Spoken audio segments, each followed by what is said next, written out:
Hello everyone, एक बार फिर से आप सबका बहुत बहुत इस्तकबाल है एसजी ऑनलाइन क्लासेस में।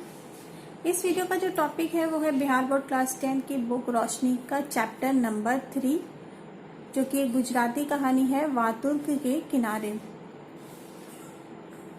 तो इस वीडियो में मैं आपको इस चैप्टर से रिलेटेड जितना भी क्वेश्चन आंसर है ऑब्जेक्टिव या सब्जेक्टिव जो एग्जाम्स में पूछा जाता है या इस कहानी के बारे में जो मुकम्मल जानकारी है वो मैं आपको देने वाली हूँ कि इस कहानी में क्या है और किस तरह के सवाल जो है वो बोर्ड एग्जाम्स वगैरह में आते हैं। तो आप लोग इस वीडियो को जो है वो पूरा देखिएगा।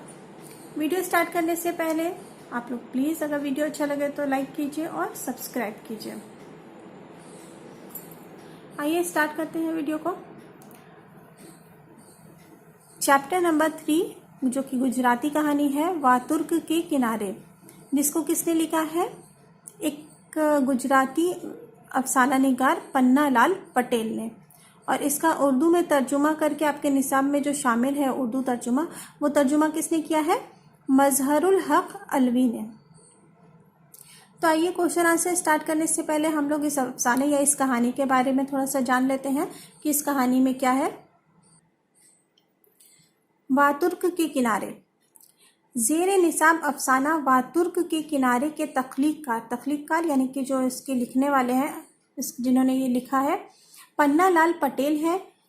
इसका उर्दू तर्जुमा मजहरुल हक अलवी ने किया है और ये अफसाना गुजराती समाज के पस मंज़र में है, यानी कि गुजराती समाज के बारे में है, जिससे सूबा गुजरात के समाजी हालात का अक्कासी होती है। यानी सूबा बिहार यानी कि गुजरात राज्य के समाजी हालात की, वहाँ पे किस तरह का समाज पाया जाता है, उसकी अक्कासी होती है। वातुर्क गुजरात में एक नदी है, यानी वातुर्क एक नदी का नाम है जो कि गुजरात में बहती है। ये कहानी उस नदी के किनारे आबाद कुछ गरीब लोगों के मुताल्लिक है।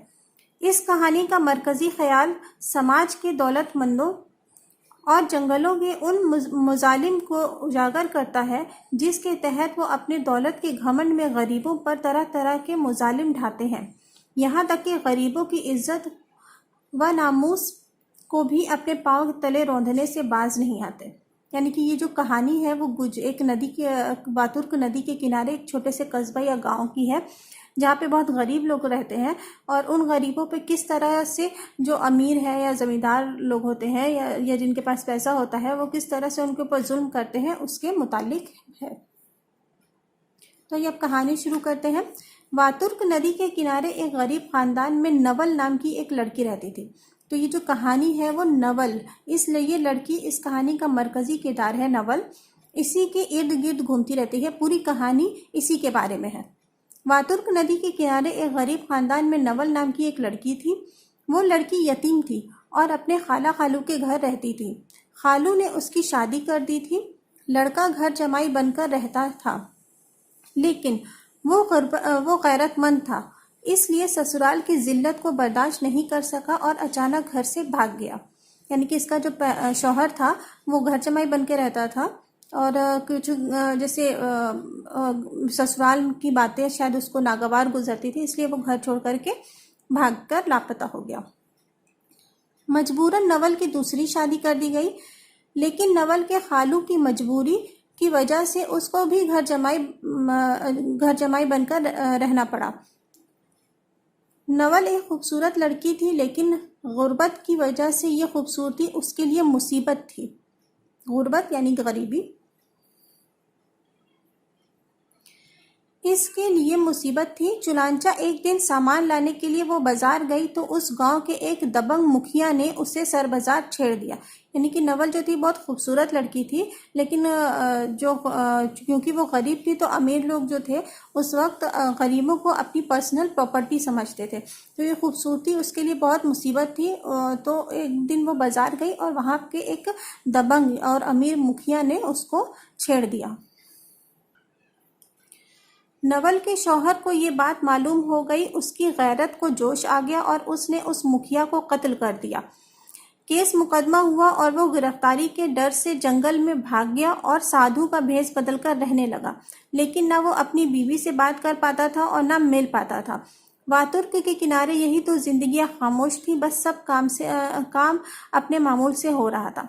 यानी कि इस कहानी में एक नदी के किनारे का एक छोटा सा गांव था जहाँ पे नवल नाम की एक छोटी लड़की रहती थी जो कि बहुत खूबसूरत थी। उसके माँ बाप नहीं थे तो वो अपने खाला खालू के घर रहती थी। उसके गार्जियन जो थे वो खाला खालू थे। तो वो जो उनके खाला खालू थे उनके बच्चे उनके साथ नहीं रहते थे, उनके बेटे थे। तो उन्होंने नवल को अपने पास रखा हुआ था जो कि उनके साथ उनकी खिदमत करती थी। तो इसलिए जब वो नवल की शादी करते हैं तो वो उसको विदा नहीं करते हैं और उसके शौहर को घर जमाई बना के रख लेते हैं। लेकिन घर जमाई बनना किसी को अच्छा नहीं लगता है तो उसका पहला शौहर जो है वो भाग जाता है और दूसरा शौहर भी होता है वो भी किसी तरह घर जमाई बनकर रहने लगता है। और एक दिन नवल को कोई मुखिया जो है वो छेड़ देता है तो जिसकी वजह से नवल का शौहर उसका कत्ल कर देता है और फिर वो जंगल में भाग जाता है और वो भेष बदल के वो नवल से मिलने आता है लेकिन वो उससे मिल नहीं पाता है, बात नहीं कर पाता है। तो इस तरह से उस नदी के किनारे सब काम और सब की जिंदगियां अपने मामूल पर चल रही थी। बस नवल और उसके शौहर की जिंदगी ऐसे ही खामोशी से गुजर रही थी एक दूसरे को देख के, लेकिन कुछ वो नहीं कर सकते थे क्योंकि उनके पास पैसा नहीं था और जो मुखिया का परिवार था वो बहुत ही ज़्यादा रौबदार था। तो ये थी इस चैप्टर की पूरी मुकम्मल कहानी। इस कहानी का मरकजी किरदार कौन है? नवल है। उसी के इर्द गिर्द जो है वो पूरी कहानी घूमती रहती है या उसी के बारे में ये पूरी कहानी है। तो आइए अब हम लोग क्वेश्चन आंसर स्टार्ट करते हैं। पहले ऑब्जेक्टिव क्वेश्चंस देखते हैं। सवाल नंबर 1 है ऑब्जेक्टिव, जो 1 नंबर का क्वेश्चन पूछा जाता है। अफसाना वातुर्क के किनारे किस जबान में है? जवाब है गुजराती जबान में। दूसरा सवाल है अफसाना वातुर्क के किनारे किसने लिखी? जवाब है पन्नालाल पटेल ने। अगर किसने लिखी है या किसने तख्लीक की है पूछा जाए तो उसका जवाब होगा पन्नालाल पटेल। लेकिन अगर पूछा जाए कि किसने तर्जुमा किया है तो फिर उसका जवाब होगा मजहरुल हक अलवी। तो ये 2 चीज़ आप लोग याद रखिए। रोशनी में जो क्वेश्चन आता है इस पूरे बुक में ही, तो 2 तरह से, एक होता है लिखने वाला और दूसरा है तर्जुमा करने वाला। तो इन दोनों बातों को आप लोग को ध्यान में रखना है कि क्वेश्चन में क्या पूछा जा रहा है। किसने लिखा है या अफसाना निगार कौन है या फिर उसका तख्लीक किसने की है या फिर उसका उर्दू में तर्जुमा किसने किया है। ठीक है, हर चैप्टर के लिए ये पॉइंट है कि हर चैप्टर में आपको इन 2 चीज़ों को बिल्कुल ख्याल रखना है कि लिखने वाला पूछा जा रहा है या फिर तर्जुमा करने वाला पूछा जा रहा है। अगला सवाल है अफसाना वातुर्क के किनारे का गुजराती जबान से उर्दू में तर्जुमा किसने किया है? जवाब है मजहरुल हक अलवी। सवाल नंबर 4 है नवल किस अफसाना का किरदार है? जवाब है वातुर्क के किनारे। ये जो आपकी बुक है रोशनी, इससे ज़्यादातर जो क्वेश्चन पूछा जाता है वो यही पूछा जाता है, या तो किसी किरदार के बारे में आपको सब्जेक्टिव में पूछ सकता है और अगर ऑब्जेक्टिव में भी आता है तो सिर्फ 3 पॉइंट है वो हमेशा ज़्यादातर देखा गया है जो पूछा गया है। या तो आपसे पूछ लेगा ये किसका अफसाना है, किसका अफसाना में भी जिसने लिखा है उसका नाम आता है, या फिर इसका तर्जुमा किसने किया है और इसके अहम किरदार। ये 3 पॉइंट अगर आप लोग हर चैप्टर से याद रखते हैं तो आप आसानी से कर सकते हैं। इससे ज़्यादा इस किताब से क्वेश्चन आते नहीं हैं। अगला सवाल है नवल किसके घर में रहती थी? जवाब है मौसी यानी कि खाला के घर में। सवाल नंबर 6 है नवल के लोकल गार्जियन कौन थे, यानी कि उसके गार्जियन कौन थे उसके वालिदैन के इंतकाल के बाद? उसका जवाब है खाला और खालू। सवाल नंबर 7 है गुजराती में भैंस को क्या कहा जाता है? यहाँ पे भैंस का जिक्र क्यों है? क्योंकि इसके जो खालू थे वो भैंस चराने का काम करते थे। जवाब है चांदरी। अगला सवाल है वातुर्क क्या है? जवाब है नदी। अब आइए देखते हैं सब्जेक्टिव क्वेश्चंस। सब्जेक्टिव क्वेश्चंस में कई तरह से पूछा जाता है। जो कहानी है उसका खुलासा पूछ सकता है या फिर जो उस कहानी का जो मौजू वगैरह है वो उसके बारे में सवाल पूछ सकता है। तो आइए देखते हैं मुख्तसर सवाल। पहला है अफसाना निगार पन्नालाल पटेल का ताल्लुक किस सूबे से है? जवाब है अफसाना निगार पन्नालाल पटेल का ताल्लुक हिंदुस्तान के मगरबी सूबा गुजरात से है। यानी पन्नालाल पटेल गुजरात के रहने वाले थे। पन्नालाल पटेल का शुमार गुजराती जबान के मुतरबा अफसाना निगारों में होता है। मुतरबा यानी कि मशहूर अफसाना निगारों में इनका शुमार गुजरात में होता है। ये गुजराती जबान के अफसाना निगार हैं। दूसरा सवाल है जेर निसाब अफसाना मौज़ूआती एतबार से किस नौइयत का है, यानी कि किस तरह का है, किस टाइप का है? जवाब है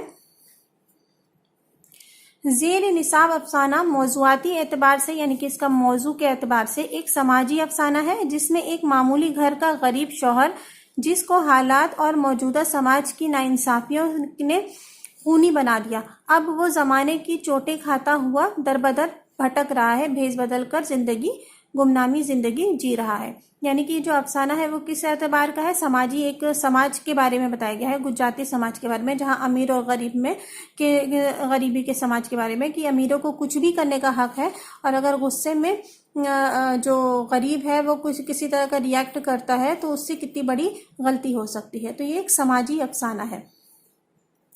अगला सवाल है, पंजाब की 5 नदियों के बारे में लिखिए। क्योंकि ये इसमें नदी का जिक्र आया है, वातुर की एक नदी है, तो इसलिए नदी के बारे में पूछ सकता है। तो जवाब है पंजाब की 5 नदियां सतलुज, रावी, दर्जिया, चिनाब और व्यास। ये पंजाब में की 5 नदियां हैं। अगर आप लोग को और पता हो तो आप लिख सकते हैं। फिर सवाल पूछा जाता है कि अफसाना वातुर्की के किनारे का मरकजी ख्याल पेश कीजिए। मरकजी ख्याल यानी कि किसी भी कहानी का क्या कहना चाह रहा है, जो अफसाना निगार है या कहानीकार है, तो वो क्या कहना चाह रहा है, क्या आपको बताना चाह रहा है, या उसका खुलासा एक तरह से।